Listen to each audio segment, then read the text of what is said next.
Class के बाहर campus है और कैंपस में लोग क्या सोचते हैं, क्योंकि क्लास में सोचना अलग बात होती है, कैंपस में सोचना अलग बात होती है। क्या सोचते हो आप, मतलब कि राजनीति के बारे में, चुनाव के बारे में? जी, चुनाव के बारे में बस यही है कि जिसको भी वोट जाना चाहिए सही, मतलब अपने हिसाब से तो सब सही सोचते हैं, लेकिन एक सही सरकार लाना हम लोग के हाथ में है, क्योंकि हम लोग न्यू जनरेशन है। अच्छा, क्या नाम है आपका? मान्या सिंह। अच्छा, मान्य।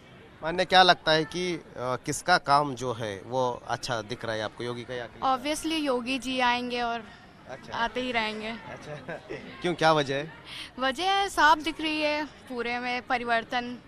अच्छा, क्या हुआ है? रोडें बन गई हैं, भव्य मंदिर बन गया है। पहली बात तो आतंक देश मुक्त हो चुका है, देश आतंक मुक्त हो चुका है, अच्छा। जो कि पहले की सरकारों में ऐसा बिल्कुल नहीं था। अच्छा। हमले होते थे, अच्छा। बहुत सारी चीज़ें हुई हैं, सेफ्टी लड़कियों को मिली है, कॉलेज जाने में काफ़ी ज़्यादा। बिल्कुल।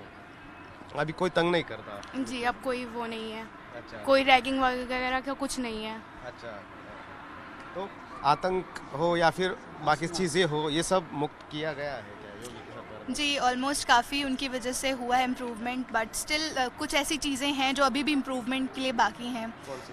जैसे हाइजीन, हमारे आसपास बहुत गंदगी है ऑलमोस्ट। जैसे अभी सर ने स्टार्ट किया था ये गाड़ी वाला कचरा एंड ऑल, तो वो घर के सामने आते हैं तो वो घर की चीज़ें देखते हैं, बट बाहर जो हमारे रोड्स की प्रॉब्लम है उनको सॉर्ट आउट नहीं करते हैं। सीवेज गंदा है तो इट्स ओके। सो आज भी, और यंगस्टर्स के लिए काफ़ी किया है, तो I think much better Yogi ji. अच्छा, लेकिन फिर भी कौन, किसका काम ठीक ठाक लगता है आपको? अब इफ़ आई सपोर्ट, कि मैं कांग्रेस को सपोर्ट करती हूँ, क्योंकि वो जब पहले आए थे तो काफ़ी इम्प्रूवमेंट उन्होंने किया था, और आई थिंक उन्हें एक मौका फिर देना चाहिए कि वो आए, शायद ज़्यादा इम्प्रूव करें मे बी। कौन कांग्रेस में से कौन, प्रियंका या राहुल गांधी? राहुल गांधी। राहुल गांधी। क्यों Priyanka? I don't know, but मुझे लगता है maybe he is better than her. अच्छा। जी। अच्छा, प्रियंका से बेटर है? जी, शायद। लड़कियों लड़ सकती हूँ, प्रियंका ने नारा दिया। हाँ, वो है, वो उन्होंने किया है, काफ़ी सपोर्ट किया है कि स्कूटी देने का और फ्री महिलाओं को बस में विदाउट किराया जाने का। तो उनका मे बी प्रोमिसेस तो ऑलमोस्ट सभी करते हैं, बट फुलफिल करना ज़्यादा इम्पोर्टेंट है। अच्छा, जी। कौन बेटर पॉलिटिशियन लगता है? राहुल गांधी। राहुल गांधी। उन्होंने बहुत इम्प्रूवमेंट करी है, पहले से ही जितने भी थे कांग्रेस यहाँ के। पे तो लेकिन राहुल गांधी की सरकार नहीं आई है पिछले 10 साल। हाँ जी, वो तो है।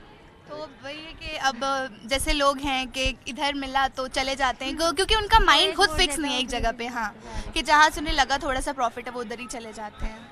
पॉलिटिकल साइंस का टॉपिक दिख रहा है, क्या है टॉपिक?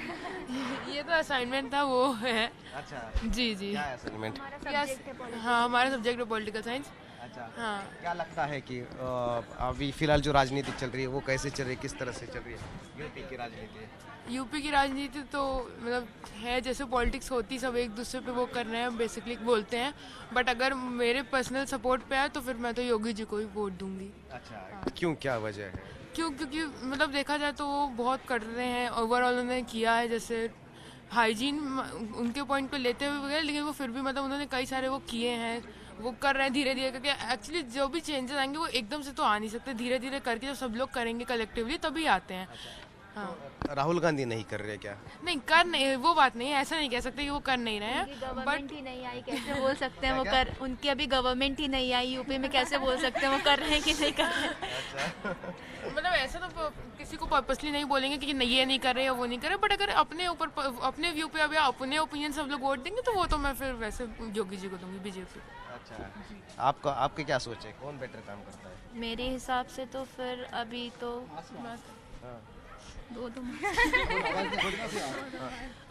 मेरे हिसाब से तो फिर कांग्रेस को एक चांस देना चाहिए। चांस देना चाहिए, मतलब कि योगी जी, मतलब बीजेपी भी अच्छा काम कर रही है, ऐसा नहीं कह सकते नहीं कर रही है ओवरऑल अगर इंडिया में देखें, बट चांस देने के हिसाब से कि कांग्रेस को दे सकते हैं चांस। घर में माता पिताजी की जब बातें होती है पॉलिटिक्स पे तो क्या होता है? मेरे यहाँ पे सब अलग अलग है, सारे अलग हैं, सपा के भी हैं, कांग्रेस के भी हैं, बीजेपी के भी हैं, तीनों अलग अलग है, भाई बाबा मम्मी सब अलग है। एक ही घर में। एक ही घर में। लेकिन वोट जो इम्पोर्टेंट मैटर होता है वो आपका इम्पोर्टेंट होता है, क्योंकि यूथ जो है वो क्या सोचता है। इसलिए अगर मान लो कि कांग्रेस को यहाँ पे कोई स्पेस नहीं मिलती है तो आप किसकी तरफ? तब आई थिंक बीजेपी, बिकॉज उन्होंने विमेन के लिए स्पेशली जो किया है कि विमेन सेफ्टी के लिए काफ़ी कुछ उन्होंने किया है, तो I think that is much better उन्होंने जो किया है। अभी राम मंदिर का जो हुआ है अयोध्या, वो भी सब बिल्कुल बेस्ट है। मतलब वो क्या हो गया साइड से ले सकते हैं राम मंदिर का, फिर ऐसे तो लेकिन राम मंदिर बनाना वो आपको लगता है कि ठीक है या नहीं?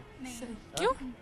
मतलब ऐसे तो सही, मतलब खराब क्या है उसमें? अच्छा, आपको क्या लगता है? ओवरऑल क्या खराब है? ओवरऑल व्यूज देखने चाहिए ना, सिर्फ राम मंदिर को लेके। अगर बीजेपी का मैंने एक बात की, वो भी एक पॉइंट है। मैंने ये ओनली मैंने राम मंदिर पर फोकस नहीं किया, मैंने कहा बाकी वुमेन सेफ्टी हो गई, फिर वो हाइजीन के लिए कर रहे हैं, तो कई सारे वो है रिस्पेक्ट। आपका शाम्भवी।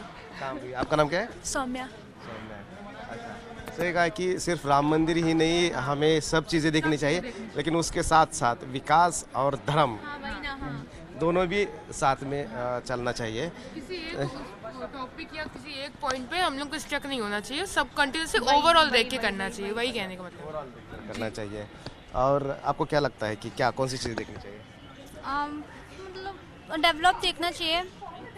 आई से कि develop is must necessary to develop any state, because develop जब होगा, यहाँ पे हम देखते हैं कि रोड कंस्ट्रक्शन होते हैं, बनती हैं फिर बिगड़ जाती हैं, और फिर मतलब इतना ट्रैफिक है, ट्रैफिक लोग खुद मतलब जनरेट करते हैं, हम नहीं करते।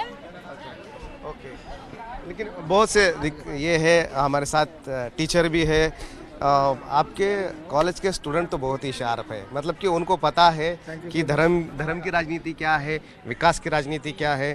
क्लास में मैंने जब बच्चों से पूछा कि कितने लोग जॉब करना चाहिए, कितने लोग बिजनेस करना चाहिए, तो बिजनेस करने वालों में सबसे ज़्यादा लेडीज़ है, महिलाएं हैं। ये जो सोच है वो बहुत अच्छी है। लेकिन मुझे एक बात बताइए कि एजुकेशन से लेकर या फिर ये लेकर यूथ क्या सोच रहा है, और आप टीचर है, मतलब कि कौन से चैलेंजेस सामने आ रहे हैं कोविड के बाद भी?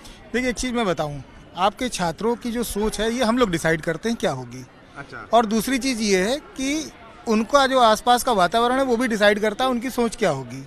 अगर कहीं पर भय का, अराजकता का माहौल है, तो स्त्री क्या पुरुष भी व्यापार नहीं करना चाहेगा। अच्छा। आज इन 5 सालों या 10 सालों में या नई जनरेशन के पास जो कॉन्फिडेंस आया है कि I can do the business, खासतौर से लड़कियां, तो वो कॉन्फिडेंस कहीं ना कहीं से आया है। It means they are feeling some social securities उनके पास हैं। दूसरा, आज वो देखती हैं कि बहुत ढेर सारी महिलाएं एज ए एंटरप्रेन्योर काम कर रही हैं, आगे बढ़ रही हैं, तो उनको फाइनेंशियल असिस्टेंस भी है from the government, ease of doing business भी है, तो डेफिनेटली उनकी तरफ ये है कि I can also do it, they are inspired from them. तो एक इंस्पिरेशन जो आया है, प्लस हम लोग भी इनको सपोर्ट करते हैं। जिस तरीके की भी सुविधा चाहिए हमारे छात्रों को, एक कैंपस में भी एक सिक्योरिटी होनी चाहिए, एक डिसिप्लिन होना चाहिए, plus they should be knowledgeable. ये केवल डिग्री लेके ना जाएं, और वो जो भी प्रयास करते हैं वो हम लोग बहुत फ्लेक्सिबल भी हैं बच्चों के लिए। अटेंडेंस वगैरह यहाँ पर बहुत अच्छी है बच्चों की, और जो भी सुविधाएं मिलती हैं सब मिलती हैं। तो बच्चे की सोच आप एक संस्थान भी तय करता है, प्लस परिवेश भी तय करता है, और परिवेश थोड़ा सा पॉजिटिव है। जैसे कि एक कॉलेज है, स्कूल है, जो कि बच्चों की सिक्योरिटी के बारे में इतना सोचता है, वैसे एक स्टेट होता है जो स्टेट में रहते हुए महिलाओं के बारे में भी सोचना होता है। मैंने बहुत से लड़कियों से बात की, वो कुछ लड़कियां अभी फ़िलहाल सेफ कुछ हद तक महसूस कर रही है, जो कि पहले के जो एरा था उस। नहीं, डेफिनेटली थोड़ा सा देखिए, पुलिसिंग सिस्टम जो हमारा है, लॉ एंड ऑर्डर की जो भी चीज़ें हैं, इनमें थोड़ा सा टेक्नोलॉजी इम्प्रूव हुई है। टेक्नोलॉजी इम्प्रूव होने से इनका रिस्पांस सिस्टम बहुत क्विक हो गया है। ठीक है ना, पहले एक कंप्लेंट जिस पे हम रिस्पांस करते थे, it will take 2 to 3 days, अब वो 20 मिनट में रिस्पांस होती है। आईटी टीम्स हैं, पुलिस फोर्सेज भी बढ़ाई गई हैं, प्लस अवेयरनेस बहुत है। हमारे स्टूडेंट्स या आज की जो लड़कियां हैं, इंटरनेट एंड सारी चीज़ों से जुड़ी हुई, तो दे नो देयर राइट्स। उनको मालूम है कि क्या चीज़ मैं बर्दाश्त कर सकती हूँ, किस चीज़ को मुझे अपोज करना है।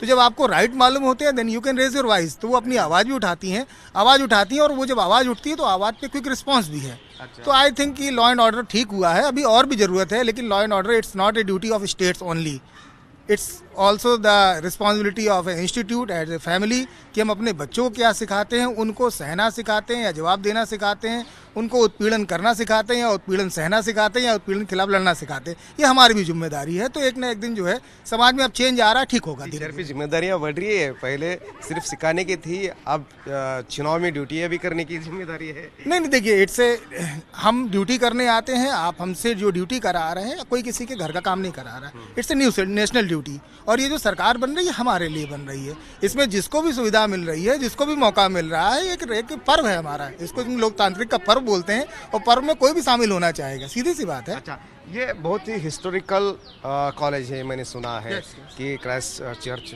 स्कूल।